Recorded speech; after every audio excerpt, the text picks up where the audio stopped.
Are you listening? Damn.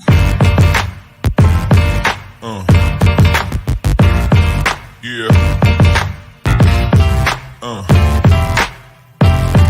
Yeah. Yeah.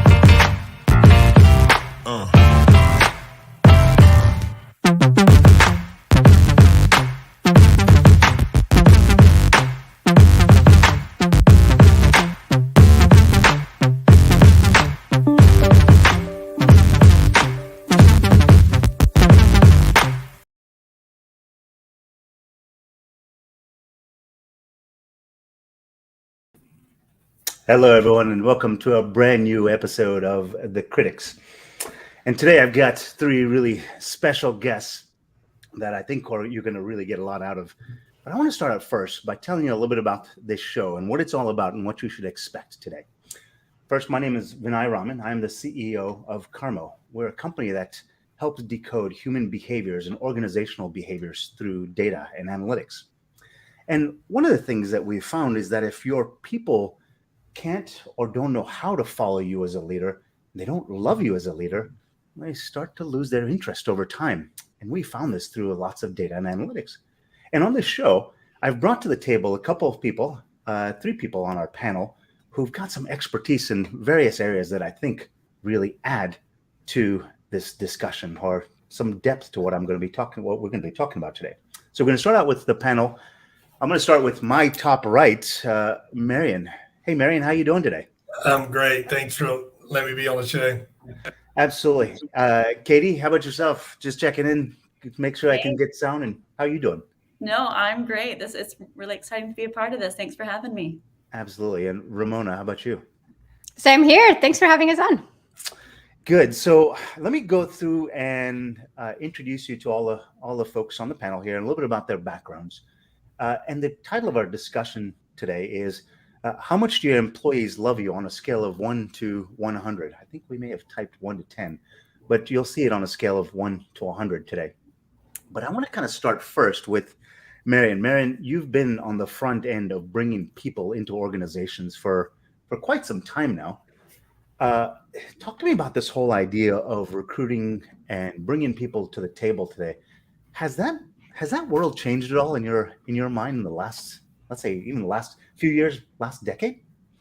Absolutely. And being the absolute oldest person on this panel, much older, I've been in the business for 31 years of recruiting. So I've gotten to see a lot of different changes. But really in the last 5 years, even prior to the pandemic, there's been this shift from this around people looking at organizations on how it fits their personal life, that fits them as a person, their values, all those things. From a candidate's perspective, that particularly the last 5 years, last 7 years, that's started to become really important. On the other side, with the pandemic and with the Great Resignation, a lot of different things that are happening, the competition for talent is stratospheric right now. And so it's a candidate market where people can have a lot of choices. And then add the whole work from home situation where people got really used to working from home. The expectations of the candidates has changed dramatically. So culture and understanding their value and how they connect it's a lot bigger deal than it was even 5 or 7 years ago. I appreciate what you said there. I mean, things have shifted in the last couple of years, and I appreciate you putting a finer point on what those shifts are. One thing I do want to mention, we've got a number of people who've signed up and who are going to be listening in. I'd love to hear where you're connecting in from today. Just tell me what city, state, or if you're in the United States, outside the United States, where are you connecting in from? And I'd love to hear who's listening in. So thanks, Marion. Ramona, I'll go to you next. You and I met on LinkedIn probably about 1.5 years ago. We've talked a couple of times. We've actually even done some contests together. And Good times. I still smart a little bit from that because you were smart. But the way I think of you is someone who spends a lot of time once people have been moving to that new manager kind of role. they've got to have that shift in mentality. It's no longer about being the individual contributor. It's more about a shift in mentality. And that's kind of how you keep people. Did I get that right? Is that the right way to think about that?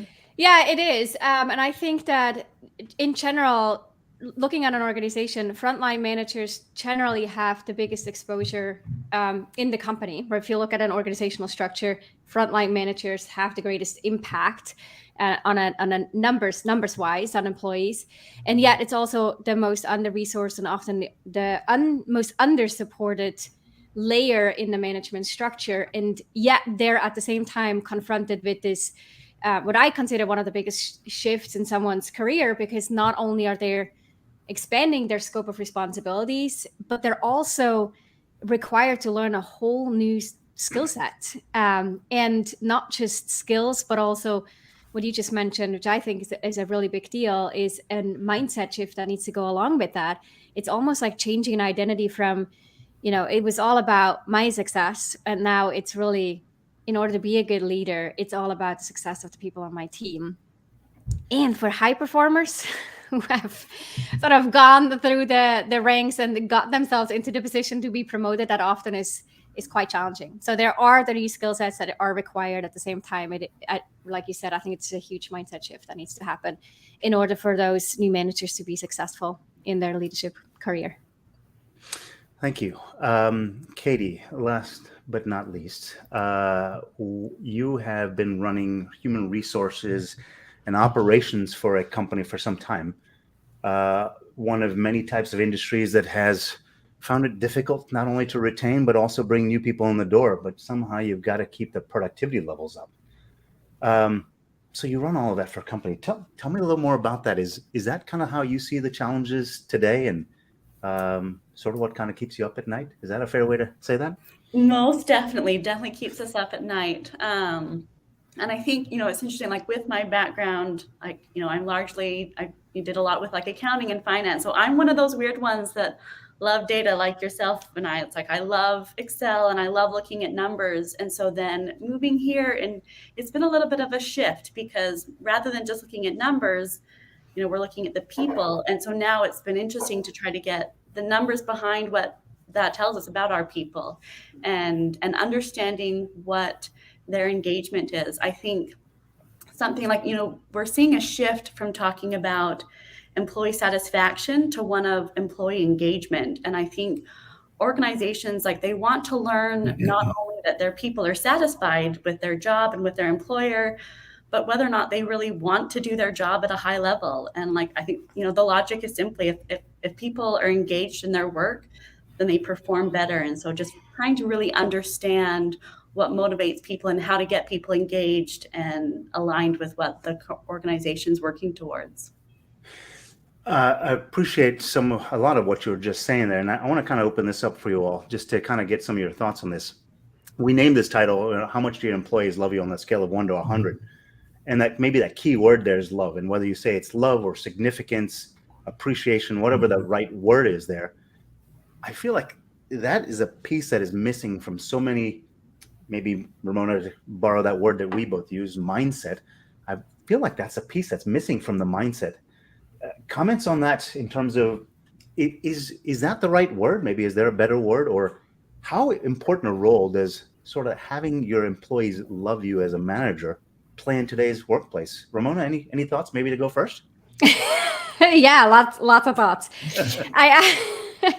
I actually think, and this is a discussion that I recently had with a number of clients on related to what even Marion, what you were talking about earlier, with this huge fluctuation rates where people move from role to role, and their tenure is shorter, and at the same time we're having this low unemployment rate. So it's really critical for companies to retain. And then sort of the question is, when we think about love, people, you as a leader, to love your employees, or employees who love their leader or their manager, there's something about it that I think is really interesting when we look at longevity of leadership. And instead of for leaders to define it as, this is very transactional, on day one on the job, I'm going to start being your leader, and then the day X that you leave, that was it, and we're over with. and sort of moving a little bit away from that transactional approach to say, no, actually, these people are coming in my life or in my professional life.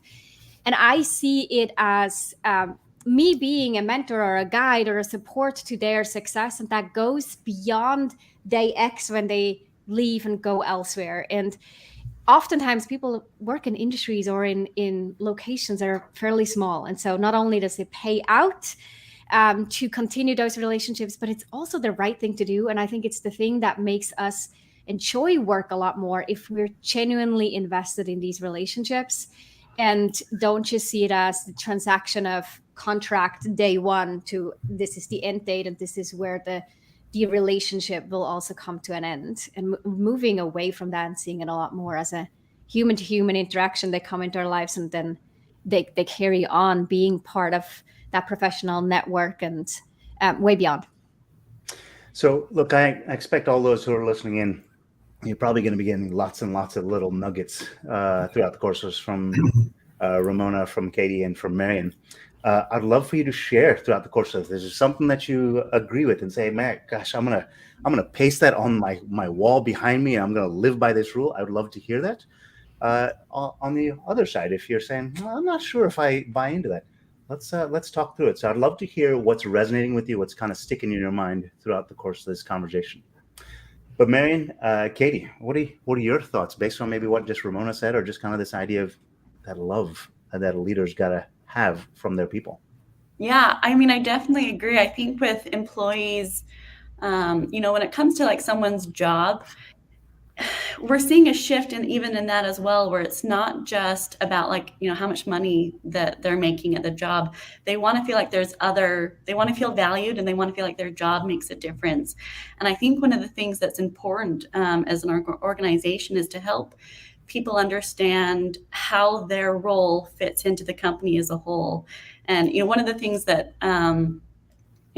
Kyle, the owner, that he's talked about is, our business, it's like an ATM, and everyone wants to be able to pull money out of an ATM. And so you want everyone to care about the success of the business, about that ATM machine, so that, you're able to keep pulling, pull that money out.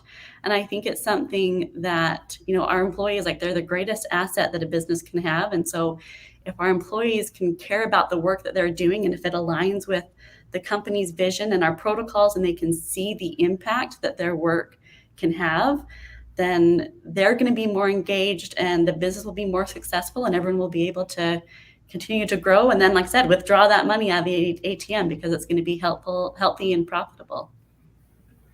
Marion, I got to imagine there's some gospel she's preaching there to you. When you're getting alignment from the outside, from the inside coming out, right? Yeah, absolutely. And I agree with everything both Ramona and Katie said. When you talked about love, one of the things that just struck me just now, there's Erich Fromm, who was a German social psychologist, wrote a book in 1947, believe it or not, that long ago, called Man for Himself, an Inquiry into the Psychology of Ethics. It's a really interesting book. It's kind of rambling, but one of the biggest points he makes is this idea of genuine love, not love for like your spouse, but maybe get completed in that, but genuine love for others. And he said there's 4 characteristics: care, which Katie just talked about, responsibility, respect, and knowledge. And obviously that was written in 1947. But if you think about those 4 hallmarks of leadership, to Ramona's point, when a leader really does their job, they care for the people that they lead. They take responsibility for that. They respect them no matter where they come from. And fourth, they're just fully engaged. So I just think what Katie's talking about that, I like that idea. I like that a metaphor of drawing out from the ATM. It's like gaining something from it. So yeah, I think when we think about love, if we want our employees to love us, then we have to as leaders reciprocate and actually set the tone for it. So I don't know if that's helpful, but I don't know why I thought of that. Literally that book was something I read years ago, but it just popped into my head. Okay, you heard it here. Stream of consciousness thinking from Marion. Yeah. Which is rare, which is completely rare. So I'm usually all over. Yeah. So So, look, the connection I think I'm trying to make here is this, at least that's in my mind, and I'd love to Yeah. hear from you all. Right? Is if we don't give this space for our people to love us, and I also put this caveat there. Sometimes even the word love has been tainted in recent years. So I use love, or sometimes use the word significance. Right? That we show that our people are significant to us. That I don't feel like that's been as tainted yet.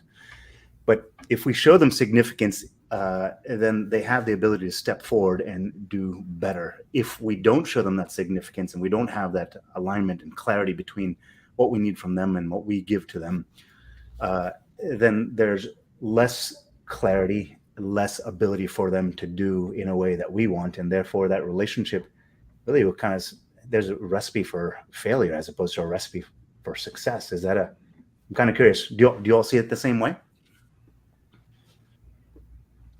Any one of you is fine. What do y'all think about that? Somebody go. Ramona, go. Yeah. I think it just makes it way harder. It goes back to being a lot more transactional if that genuine care isn't there. I don't know, recipe for failure, but recipe for harder than it needs to be. Okay. Probably what I'm I see saying. what you're saying. You're just making it more complicated than necessary. Totally. Gotcha. Well, I do want to say that, when I was in 12th grade, I used to take a physics class, and the teacher could get up. Back then they used chalkboards. They didn't have whiteboards at that point, or they're really expensive back then. So everything was in a chalkboard.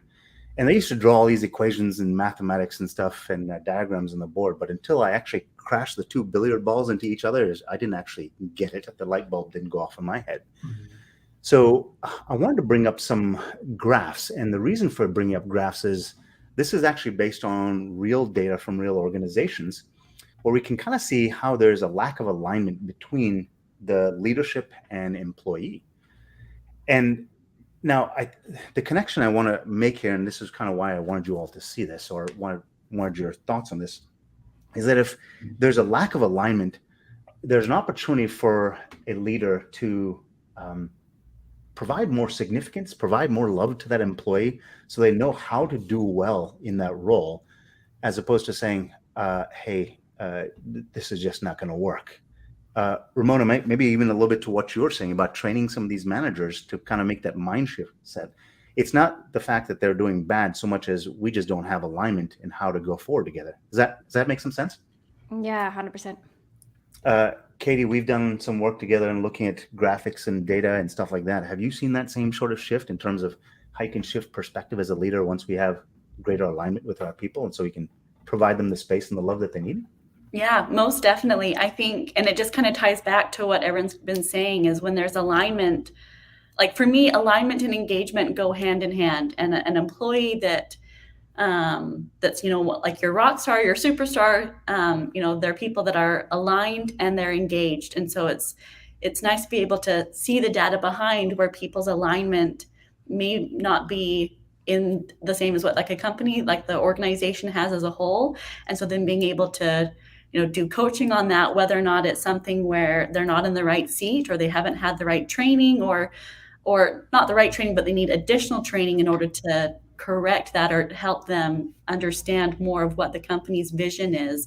And I think, it just really helps to produce.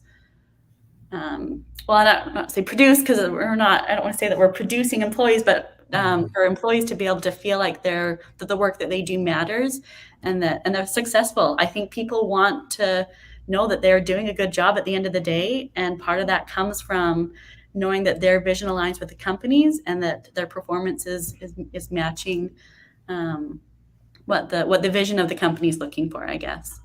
Yeah. So let me set this up a little bit, just so you all see, anyone who's listening in, kind of see what we're looking at. So we did what we call priority and alignment assessments of managers and their direct reports. And the idea is, and this happens to be in one particular industry, in this case happens to be pest control. And we created 7 questions for them to answer and rank them, or 7 priorities for them to rank in order, 1 being highest priority, 7 being lowest priority. The idea is that it doesn't really matter the industry. We just happen to be showing you one and some of the results. And the idea is that if an employee is seeing, hey, this is priority number 1, and the manager is seeing this is priority number 1, there's a disconnect there. And there's an opportunity to create that greater clarity and that space for them to do better together. Let me share my screen here, and let's talk through some, if that's all right. I'm gonna share my screen as soon as I figure out how to do this. Always have problem skipping through too many different softwares. That's what it is. Yeah, exactly. So here's we changed the names, and let me walk you through this. So Matt is this blue area, and Kenny is this dark gray area. And here are the questions, if you can see them on the side here. The appearance of the person in the vehicle, the chemical safety, the communication with the office. And again, these KPIs or these priorities can change by industry. Communication with the office, customer service, profitability, technical ability, and vehicle safety. So these are 7 priorities that we asked of some employees. We also asked the manager to rank them. So communication with the office is number 1 for this employee. It was number 7 for the manager. Appearance for the person in vehicle for this company, for this particular employee, was number 2. For the manager, it was number 6. We're already starting to see, the manager's looking this way and the employee is looking this way. Yeah, I mean, and we can kind of see this by the graph. Just the blue and the gray are kind of looking in completely different directions. Marion, I'll come to you first. Kind of a gut reaction looking at something like this. There's not alignment here. Are both people feeling in love? Yeah, no. And looking at the graph and looking at the data, I think I work in the healthcare and life sciences area, and a lot of what you're showing would relate to them. Where that misalignment, I think about the first one, the number 1 priority is communication with the office. The field person, and I don't know that much about pest control, but I know I have the guy that comes to my house and does it, and he's amazing. That communication with where he's going to go next and who the customer is and what needs to be done for the field service person is absolutely critical for their success, where it looks like the manager has forgotten that part if you rank them that way. So it's I don't know, maybe and Ramona and Katie could maybe speak to it better, but just looking at that first separation in that particular item, the manager doesn't seem to be putting himself in the shoes of the service delivery person. And that shows that there's, in my mind, an alignment gap. What does everyone else think? I don't know if that's the right analysis. That was my first thought. Yeah, Katie, Ramona, same sort of gut reaction for you all. I mean, Katie, this is kind of the space that you operate in. How about you? What do you think? Yes, no, I got a number of thoughts. One of the things that sticks out is, one, it's like the alignment, the priorities, like that comes from the leadership down to the managers and then down to the employees. And so it's something that you want to make sure that that your leadership team has their priorities like really clear cut. They know what they're looking for, and then they're communicating that, down to their managers and then onwards, like with training to our employees.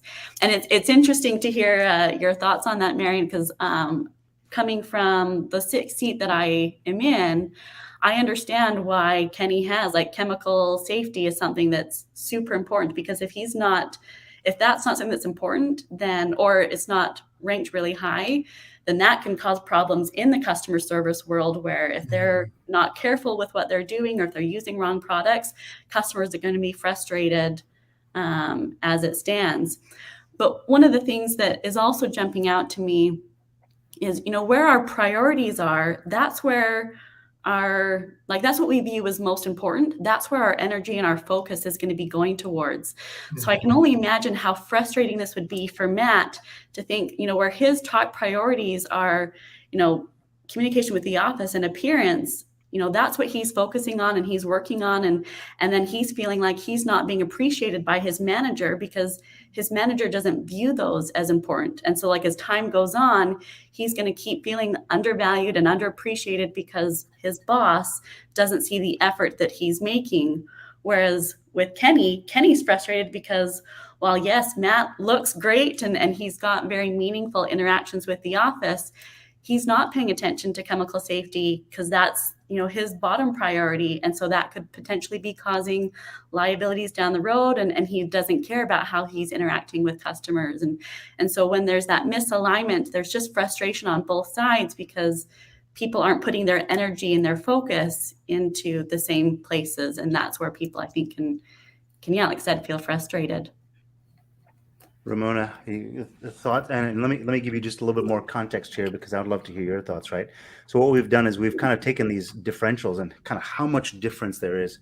And on a scale of 1 to 100, we've shown that there's a lot of differential here. So we've got a 7 out of 100, right? So highly misaligned. If you look a little further down here, you can start to see on the team, Kenny as a manager is an overall score. That's an average of all of his employee scores. Is a 44 that comes from an 89, a 64, a 15, and a 7. So he's got Matt, who is highly misaligned, but he's got a Ken here, who I can show you in a bit here, who is highly aligned.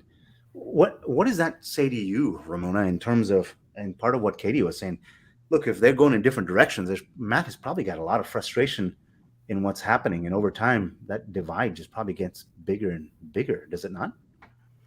Yeah, and I definitely look at this and my brain immediately goes to, I look forward months or even years down the line of all the challenges that will come, because the lack of clarity and expectations, doing that in the beginning and then repeatedly doing it, it's not a one-off job, but to realign can prevent so much frustration, underperformance, sort of going into different directions, lack of recognition and employee satisfaction. And so much of that starts with a lack of clarity and alignment on these expectations. What Katie was saying with Matt probably not feeling recognized, and Kenny probably feeling like he's not seeing Matt's performance, and he's frustrated because he thinks he's not showing up and actually doing what he should be doing. The same is probably true with feedback. When there's a lack of expectations early on, or a disconnect in what is expected, and then we go down to, let's see, I'm gonna look at the data now. Kenny has a gray. He may say, you know what, the chemical safety, or where there's a big discrepancy. He'll say, this is something that you should be paying attention to, and why haven't you done, and why aren't you following up? And Matt may not even understand that that's what he should have been doing. And there's a lack of recognition that happens down the road, as well as an increased amount of feedback that probably has to be given. They could all be avoided if there was increased alignment on the expectations. So I always like to keep bringing it back sort of to the title and kind of keep us on the straight and narrow here. Do your employees love you on a scale of 1 to 100? In this graphic here, based on sort of the algorithms that we've used, it shows you a 7 out of 100. Yeah. I don't see that there's a lot of love being shared, significance that's being shared here. And I think that's kind of what I've said. What I've heard from you all. So the fact that it's not there, would you all consider that Matt might be a flight risk for this company at some point in time, maybe today or in the near future? 100%, yeah. Definitely. Yeah, I would agree with that. The one question that we see in the technical world, particularly in healthcare, I do executives now in healthcare, but I started with technical nurses and OR techs, people that are very technical, particularly in surgery, in 1991. And one of the things that strikes me, I don't know, Matt, but like sometimes technicians are in their mind or in that unconscious competent phase where safety is just like a normal thing for him. So he may have ranked that lower, not because he's not a safe person. I mean, if you look at the number, you're like, well, wait a minute, maybe he's, haphazard. But it might be in his mind when you think about asking him to rank them, he may, and again, this is completely assumptive on my part, but he may have ranked safety as, well, I do that all the time. I'm always safe. I've not had any accidents. And he just placed more value on those other pieces. To me, that's where a conversation around, because if you look at the numbers, a 7 is so almost, I mean, I guess there's a 15 there, but 7 is almost such an outlier that you're like, I wonder if he maybe even misunderstood the exercise, right? It's almost so extreme in compared to the aggregate score. I don't know, just a side note there. That's fair. That's fair. Actually, we've actually had a number of people who after they've taken this, said, I've completely misunderstood what you're trying to ask for. And now that I've kind of taken it, when they look at it a second time, kind of shift things. But in my mind, I think that's part of the exercise, right? That first discovery and awareness that, hold on a second, I'm thinking about this a completely different way than you as my leader, supervisor, boss, whatever the case may be. And just that level of awareness and alignment, that first level of alignment, I think that starts to change the game from the outset. Is that the way you all see it as well?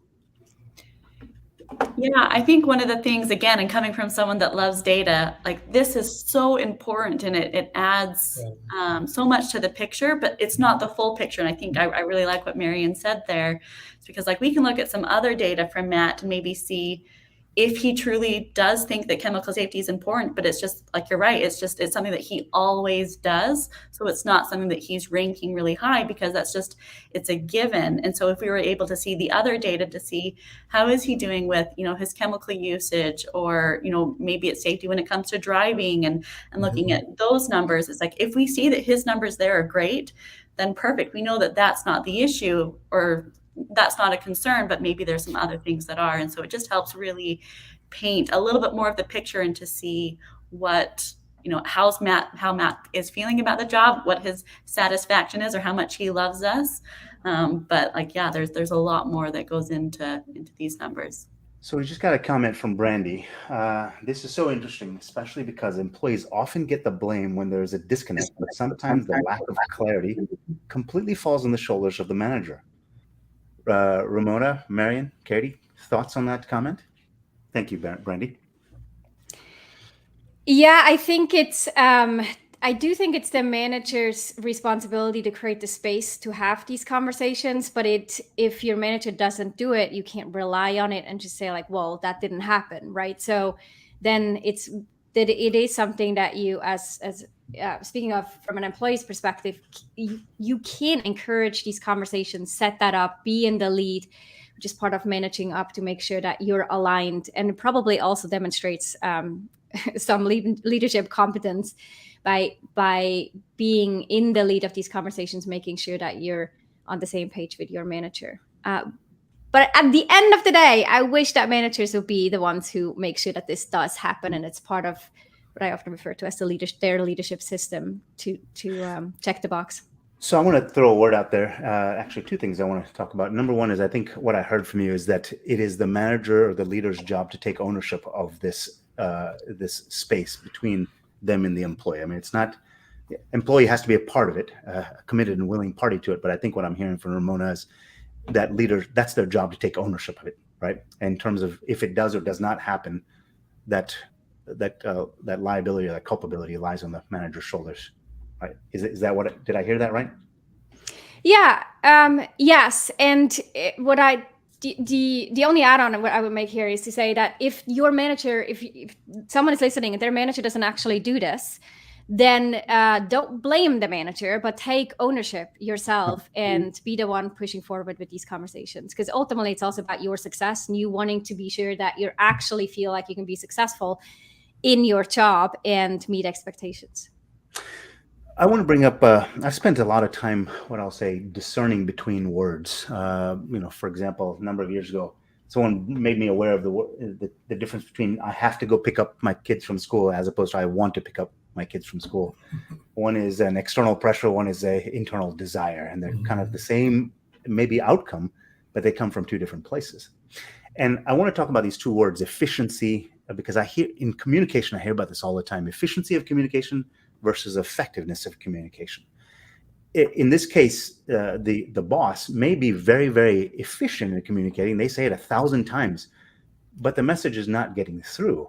So you could say it 1,000 times, but if it's not being received by Matt in this case, so what? Does that how does that resonate with you all? Does that make some sense here in terms of being effective as a leader?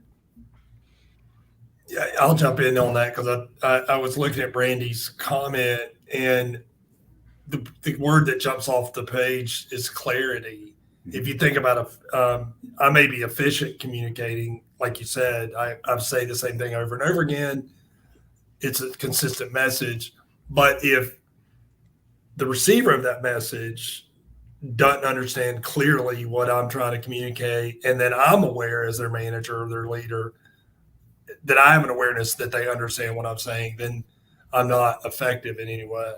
And I think, message, it where's the alignment? Is the message given also the message received? And a lot of times management, we see it because a lot of the searches I do oftentimes are where a senior leaders have failed, right? They've got let go or they were dismissed or whatever it might be. And a lot of times that clarity of message is key. And Katie, I'd love to hear what you have to say about that. Yeah, I agree. It's something that, there's a couple things that you said that stood out to me, and same with Ramona. When it comes to like that clarity, and I think feedback is so important. Like people crave feedback; they want to know how they're doing, and it's just a matter of like how we're giving that feedback, and also being receptive of feedback as well. Like I think it's useful for Kenny to also receive feedback from Matt on a number of things. Actually, I've recently been reading a book called Radical Candor. I think it's by Kim Scott, and it is so useful when it comes to helping managers learn how best to give that feedback and be able to, the things that it talks about is, being direct, like giving that feedback directly, but then caring personally. Like if they care about their employees, then you're able to give that feedback, but you don't have to lose your humanity, I think is kind of how it talks about it in there. And one of the other things, Marion, that I think that you probably see this a lot when it comes to priorities and alignment and we, with our managers, a lot of that for us, like that starts during the recruiting process. It's all about managing and setting those expectations for candidates and how we talk about the company and the job and the culture. And if expectations are set and then met when they start, then this can have a massive impact on how employees feel about the job and their performance. And kind of what Ramona was talking about, for us, it's like in that training process, in their first, 6 weeks with their managers, it is on their managers to help the employee be aligned with the company's priorities and train on those fundamentals. And I think if the managers aren't aligned, then the employees aren't going to be aligned. But I think there's so much that they need to do in those first, I think like for us, those first 6 weeks are crucial in really helping an employee understand what we're all about and setting them up for success. And that's what we want. If we set them up for success, then they're going to stay with us and be happier in the long run. And then that in turn makes our job easier and more enjoyable. Like you want to work with people that you enjoy. And I think that just really sets the tone for what their employment will look like. So I want to look at somebody else, same organization, same manager, but we see that Matt here's got a 7 on the score. So a high degree of alignment. Maybe to your point, Marion, they just really weren't quite understanding what was being asked of them. We see that this person's been in that role for 2 to 3 years, might still be just a junior person. And they just, that light bulb moment has not occurred yet. It could be lots of different reasons, right? So I'm going to look at somebody else here. So Christian, been here for a little bit longer time, but the score is a 15. So slightly higher, same boss. You can see this graph has a different look and feel. Now, I want to expand a little bit of the scope of what you can do with this, right? As we went to organizations, we looked at each manager and team pairing, and we started to assess. You can see here, Kenny's got that score of 44, which is a average of all of the alignment scores that they got from all of their team members. Well, we can start doing that for all the different teams and team members and leaders within an organization. So we can start to find out an organization where the greatest source of misalignment is and which leaders are being most effective. I mean, a score of 44, I'll tell you, is actually probably about average for what we've seen. We've seen as high as 74, which is pretty significant, right? There's a lot more effectiveness of that leader. But I think we saw Matt, assuming that they answer those questions, they're probably quite frustrated in that role. They're just not being seen. Do you all get the same sense that Christian with a 15 here is probably in the same set of shoes, and being 4 to 8 years in might actually be even more kind of down this old narrative that just doesn't seem right for them? Any thoughts on that? Maybe I'll go with you first, Ramona. What are you thinking? Yeah, the story comes to mind. This is not mine, but I heard someone share how they were driving in the car, and they had a young kid, I think maybe 3 or 4 year old kid in the back seat, and the kid said something like, "So, Mom, when it's red, you go at the street light, right? So if it's red, you go. When it's green, you stop." And the mom said, "No, when it's green, I go, and when it's red, I have to stop." And the kid said, "No, Mom, that's not what I see. You go when it's red and you stop when it's green." And she was so confused, like, "What are you talking about? No, look." And then she sees the kid looking out the window to the other side and realizes, oh, the kid is looking at the street light at the intersection of the opposing the other direction. And that's why they were having such a miscommunication. And she didn't realize that. She was like, "No, I'm right." And the kid was like, "No, I'm right." And it occurred. This chart reminded me of how they may be interacting as of, but this is my view. No, this is my view. And not having the conversation or looking at this, hopefully will open up that conversation of, interesting. What are you actually looking at? And what am I looking at? Because this could definitely lead into frustrating situations here. So I was a little uncomfortable there because I was wondering if you were looking into my car for a little bit there. But so I think what you're saying is that people have different perspectives and different sets of lenses with which they see the world. Mm-hmm. But who's right? I mean, that's right, right? Right. That's the big question. Yeah, well, they're both right. I mean, from their perspective, from their point of reference, they're both correct. And I love that, Ramona. My grandmother was a Southern storyteller, and I won't go down the whole story. But the first time she saw an airplane was in 1919. It crashed in the field beside where she was picking blackberries. And she would tell the story. Yeah, she would tell the story about this biplane crashing, and she would say it was a miracle, and she would stop talking. And invariably, somebody would ask her, what was the miracle? Did the pilot survive? And she goes, "Oh no, he was dead. He was dead. The miracle was the plane didn't hit us." If you think about her point of reference, we think, oh, the pilot, right? My grandmother's point of reference was, first time I see an airplane and it crashes right beside me. And her point of reference was completely different. Mm-hmm. I like that. I love that one with the kid because he's looking at the light. He's right. He's correct from his point of reference. So I love that. I think that's a great story for managers. Okay. I'm sorry, Marion, were you about to say something? Oh, no, I was just stalling.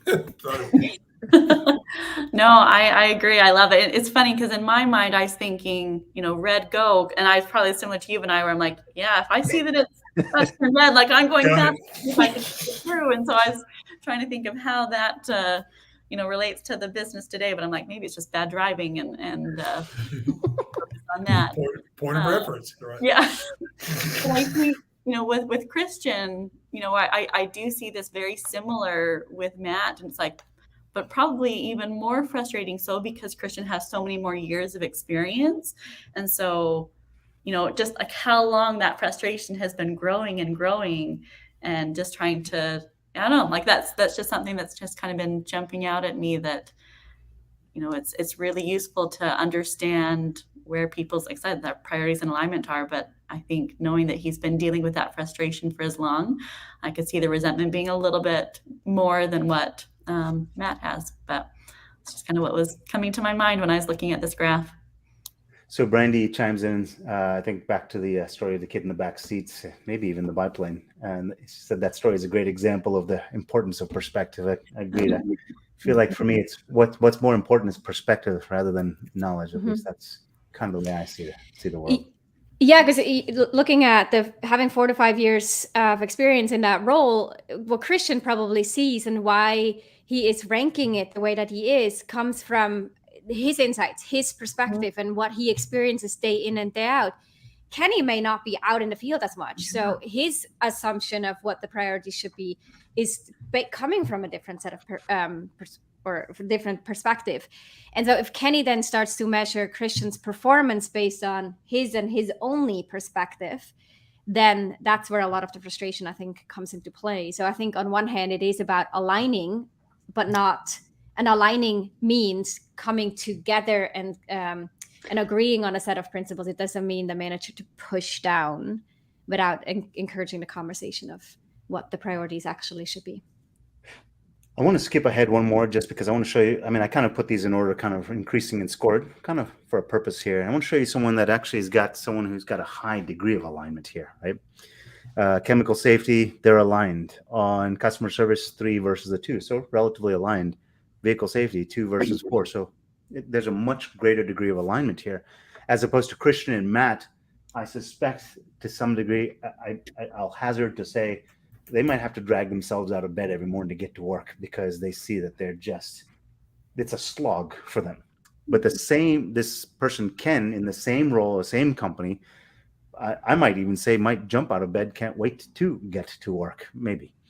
And that's because there's so much greater alignment. It seems like I'll even use this word. It seems like they're in a flow state with their management. Thoughts, ideas, agree with that? I'm completely out of the ballpark. Katie, I'll start with you. No, I agree. I think when I, first look at this, that's kind of what first came to my mind is like, yeah, like this, Ken is aligned with the company. He's aligned with his manager. And I think that what Ramona said is a really great point, where sometimes there can be frustration if you feel like your manager, I think as managers, sometimes they can be removed from the day-to-day activities. And so maybe there is some alignment that Kenny needs to do to get back to the reality of what that day-to-day looks like. But when it comes to Ken, it does look like he is very aligned with what, we can just assume that it's with what the company is measuring as success. And I agree. I think Ken would be someone that that would love his job and would love the employer. And I think that that's a positive thing. There, like I said, other data could tell more of the story, but that's what first jumps out when we see the alignment and the score that Kenny has. We've done this for organizations, and we've done it a couple of times where they do it on a quarterly basis. And because priorities, people, markets, finances, whatever else in business can change, right? So those priorities can change, and it's important to communicate those changes. Marion, just before we actually started, just kind of as we were talking, sort of, I'll call it the green room, we were talking about this whole idea of diversity, equity, and inclusion, the DEI stuff, and how that diversity is actually where a real strength comes from. I think I'm hearing a little bit of that, sort of as a reading between the lines of what you all are saying, that it's not a matter of Kenny being right or Ken being wrong or Matt being wrong or Christian being wrong. It's somewhere in the middle of that. The synthesis is actually where the real, true, and probably best answer for the moment is. Am I thinking right there? You agreeing with that thought? Yeah, I would agree with that. I think we've as organizations that obviously DEI activities is on the increase, rightly so. But the piece that I think is missing a lot of times is this idea of diversity of thought and understanding perspective, which we're already talking about, and being, as a manager or a leader, taking a moment to say, wait a minute, you have a perspective, your perspective is different. Help me understand that. And I think that does make companies stronger. If they go that route. Yeah. Ramona, you work with so many people transitioning to leadership for that first time. How do people see this? That I asked you that question kind of purposely. So who's right or wrong? And I think your answer was, well, it kind of depends. Is that kind of where you were leading to in saying that? That it really kind of depends on sort of all the perspectives being put together to form the right opinion, the right perspective. Does that make sense? Yeah, and I think it's really the gold lies in the conversation, not necessarily in the right or wrong or the data points, and the appreciation. I think, especially as it comes to DEI, not the initiatives itself, but the day-to-day, and what you were referring to earlier, Marion, in terms of diversity of thought. I think the just the understanding or the approach that our brains are wired differently. Our perspectives, our past experiences are very different. And so the uniqueness that we bring to the table, we can either sort of feel like that's not appreciated or not asked for or called for. It's not part of how I can contribute, or it's actually the thing that people value. They want to hear because they not only see that there are differences, but I also appreciate the differences. And we recognize that a more diverse team will make us stronger and more insightful and effective ultimately. Yeah. Well, I want to stop sharing screens for a little bit because I'd love to get some, as we get closer towards the end of our the time on the call here. I want to kind of get some reflections. We spent a little bit of time looking at, like I said, I didn't learn very well from chalkboard drawings and algorithms and diagrams and constants and squares and all that kind of stuff. When I crashed the two billiard balls together, the light bulb went off in my head. Oh, I know how physics works, or elastic and inelastic collisions work. So we looked at a couple of examples of people in organizations, kind of how they align with their managers. Are there any things that came up for you, or thoughts, or maybe leave behind nuggets that you would leave with people, Katie, kind of in walking through that? People would spend more time thinking about? Yeah, I think one of the things that is really present for me is just how much alignment and engagement go hand in hand. And for me, I kind of imagine like a quadrant where it's like if someone is, misaligned and not engaged, like that's a problem. And there might be, wrong seat, wrong person. Like there could be a lot of different factors to look into that, but it might be something where it's like that's just not a right person for your company. But where sometimes where you can be misaligned but engaged, I think those are the people that, check off boxes and, that do the things that they're supposed to do, but it's little more than just work. They may enjoy the work, but it still is just work. And so there's not a lot of inspiration, and goals could be unclear. And so then we would want to work with those people to understand their priorities and help them really see the vision. And I think for that, like it comes down to the why, is like really helping people understand why we do something and not just what to do. So that was misaligned and engaged. And then I have this other thought of, with people that are engaged.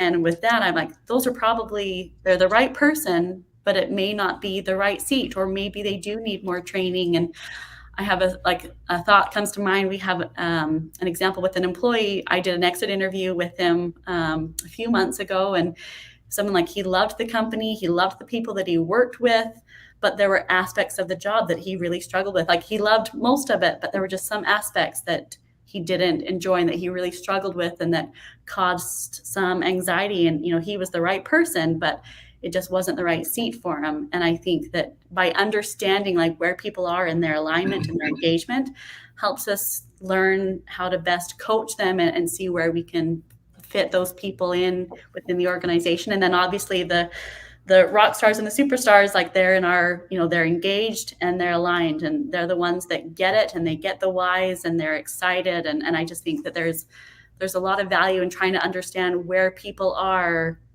in that metric. I don't know, that was a little bit long-winded, but it's just something that's been coming to my mind as we've been talking about this, because I think that alignment and engagement just really go hand in hand.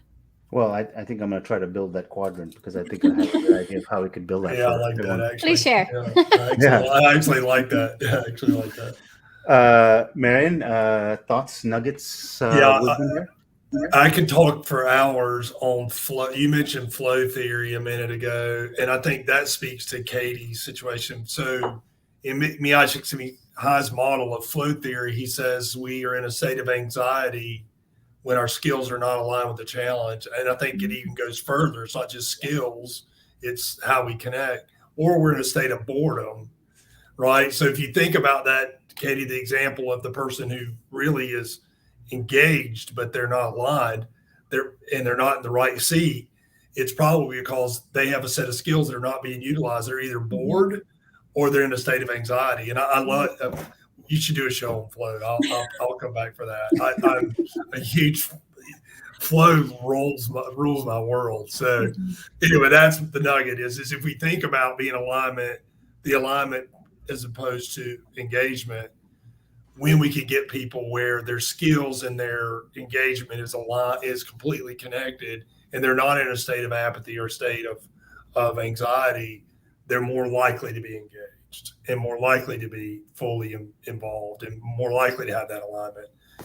Again, I'm being like Katie. I'm sharing more because you opened a box that I want to talk about. So anyway, I'll stop talking. I promise. No, I appreciate you sharing. Ramona, how about you? I love the fact that you create this chart because I think oftentimes people say, no, I think we're pretty aligned. And when someone says that to me in a coaching conversation, I was like, wait a second. Did you say we think or I think? Like, let's be sure. The thinking is not going to maybe cut it here. Let's be sure we're on the same page. When was the last time you talked about it? Is this documented? And I think having, even if there's more to the story than what a chart can ever tell, having a chart and looking at the data will open up and maybe point out black on white, oh, there's a discrepancy. Interesting. We should maybe talk about it. Maybe we're not as aligned as I thought. And I think that's really useful because like we said in the beginning, at so much in terms of engagement, feedback that needs to be given or recognition that's gone missing, all that could be avoided if expectations and alignment is done well. Well, thank you for taking some time and spending the time with me. And Brandy, I appreciate you asking some questions, some good question, and I appreciate the shares. Marion Spears you are the you are the managing director at Comar Partners.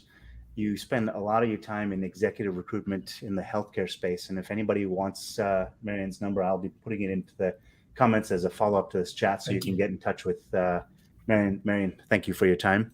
Oh, absolutely. Enjoy it. Thank you. I really do appreciate your insights there. Katie Wood is the Director of Human Resources at Charmio. If you'd like to learn more about her or her company, I'll put her link her in the comments as well so you can learn about her or just reach out to her. And Ramona Shaw, she is a certified professional leadership coach and also a best-selling author. I was excited when I saw you launch that book at Ramona Shaw LLC. So I'll put her comments in. Well, so Katie and Ramona, thank you so much for sharing your time and your insights. Thank you. Thank you so much. This was great. Yeah. I look forward to talking with you all again soon. Wonderful. Have a great day. Same here. Bye, guys.